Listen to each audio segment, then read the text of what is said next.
Some years ago, there was a movie that came out called Freddie Got Fingered. Well, that movie should have been titled Scotty Got Fingered.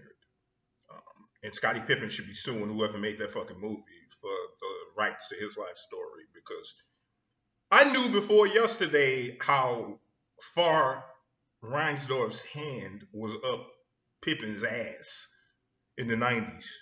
Like, he molested that boy for what he paid him for the time that he played for the Bulls. And then to top matters off, after Reinsdorf's slimy ass hands came out of his ass, Uncle Sam came back for 39.6% more because Pippen was making over the $600,000 threshold. And he was in the top 1% of the country. So he was just getting dog pound. So I'm not going to talk about that because I knew about that already. And no, I don't have a problem with Scotty signing that long-term contract because Reinsdorf told him, you're never going to make more money than Michael Jordan because Michael Jordan's the best player on the team. And the best player on the team makes the most money. And so Scotty honored that. And then 2 years later, Jordan retired. And they brought in Tony Kukoc and gave him more money than Scotty. And Scotty was like, dude, what the fuck? I'm the best player on the team. You said the best player on the team make the most money. And, no, but you got a contract, though. No, fuck that. You said the best player on the team make the most money. That's what you said. And see, that's the part that they leave the fuck out of all the documentaries and all the talk about Scotty's contract talk. They never re-mention that. And I remember distinctly. I have a fucking memory like a computer. It's like a Windows 95 and shit. It's slow. But when I remember something, I can remember all of the fucking details. And those are the details that they're leaving out.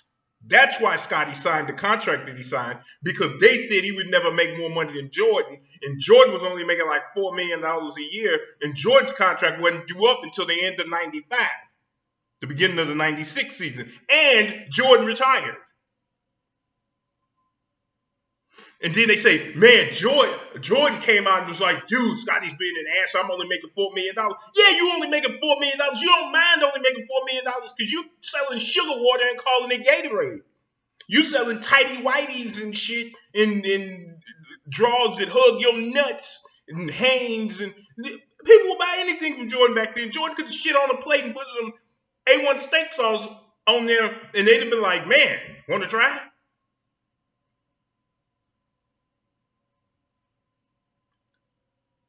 I'm not going to talk about that. I'm not going to talk about all the Pistons fans that decided to crawl from under their rock, wherever the fuck they was living, and rewrite history and pretend like the Pistons was all 47 years old when the Bulls beat them, and the Bulls was all 18 years old and virgins and leaving prom and shit like that. Get the fuck out of here. I'm not going to talk about that. Because I was there. I don't have to Wikipedia it or Basketball Reference USA it to know what happened. I actually saw it. I know Isaiah Thomas is only a year and 10 months older than Jordan. I know Joe Dumars is the exact same age as Jordan. I know that everybody on that team other than Buda Edwards and Vinnie Johnson was under the age of 30. Mark Aguirre and them was all, to be perfectly honest, the Bulls was more top heavy than the Pistons, but the Pistons had more depth than the Bulls. Rodman them. Half them niggas were so young that they still won championships with the second three-peat Bulls. I'm not going to talk about that. What y'all are missing is the lead story. It's how Jordan basically turned into Bokeem Woodbine from Dead Presidents and just tricked on all his 1984 staff and teammates. Like, why the fuck did you mention them being on cocaine in a hotel room and shit? It's like the people from the documentary handed him a pen and he was like he was up there like Bokeem. This nigga turned into Bubbles from The Wire. Like, wow. I was like, wow, that shit. Jordan is more out of line than that kid's that played on Thea than dude's hairline. He is beyond out of line. Like, because first of all, I know you don't use the internet and shit and you don't go through social media, but there's this thing out called the internet. Al Gore may have told you about it. He created it. But the internet, you can like Wikipedia some shit, their roster from '84. When you say everybody was using it but me, and I know I don't even need the Wikipedia. I knew Orlando Woolridge was on there. I knew David Greenwood was on there. I knew Sidney Green was on there. I knew Dave Corzine was on there. Especially when you start talking about drugs.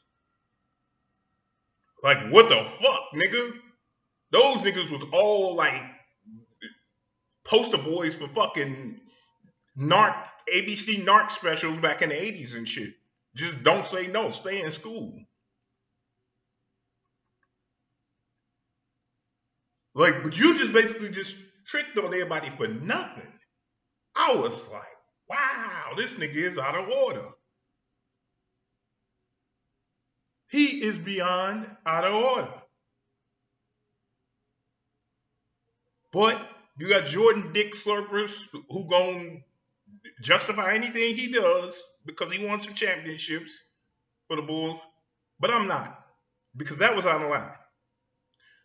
But I decided to shoot a shorter episode today because I know when people send me videos that's longer than 9 minutes long and shit, I don't really watch them. I know you don't want to see my mug, and if you shook your head, yes, it's that, fuck you in advance.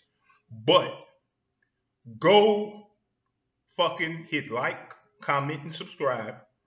And if you don't, go fuck your mother. Peace and hair grease.